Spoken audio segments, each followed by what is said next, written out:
There's a fundamental misunderstanding about boundaries and accountability, and that is that those two things require the other person to do something specific. In order for those boundaries and the accountability that goes along with it to work, then you need the buy-in or the cooperation of the other person. And that's simply not true. See, the boundaries are created by you. They're put in place to protect your mental health, whoever you're dealing with, or whatever type of situation that is having a negative effect on your peace or your mental wholeness or clarity. You're creating a boundary so that you can alleviate that from happening. Okay. You're the one who creates that boundary. And then when it comes to accountability, if it's another person that you're talking about, you're not looking for them to do what you said because you created the boundary. Because let's face it, by the time you're grown, actually way before that, many of your personality traits are already steadfast and they're there, right? So with that, that means that if you're creating a boundary for somebody, you're creating it against a habit that they have had for years, that is tried and true and fortified in the fire. So thinking that your little old boundary is going to change their behavior or their mindset in an instant is actually not only false, but it's setting you up for failure.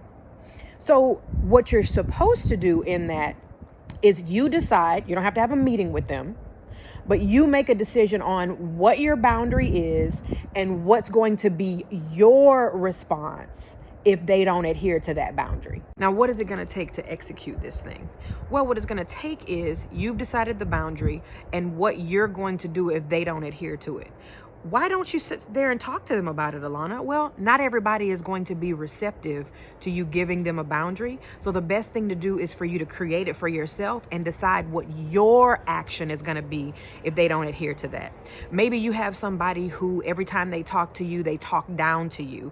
Whenever you share your day, something as simple as, I decided to use a new toothbrush, they always have something negative to say.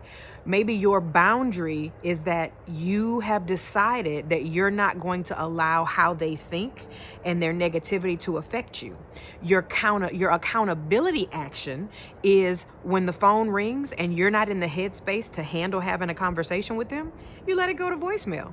Now, the bigger picture here is if this particular person is so overt and so negative, you might want to consider getting them out of your life if that's a possibility. If they're a coworker, if they're a family member that you will find yourself having to be around them in certain situations, you can either limit your contact with them or, depending on how bad it is, cut them off altogether. Never confuse the role of a person with the soul of a person. Just because they carry the role or the title of mom, sister, dad, uncle, or best friend doesn't exempt them from being the kind of person that you can not have to put up walls and guard yourself constantly. Now, the other part to this is making sure that you have done the work for your own mental health. Because it could be possible, even just a little bit, that what you're experiencing is actually through a filter of some pain and some trauma that you've been through, and you're holding other people accountable for the wrong someone else did in your past. Don't let that be you. Don't be bitter because you won't be able to go through the steps to get better.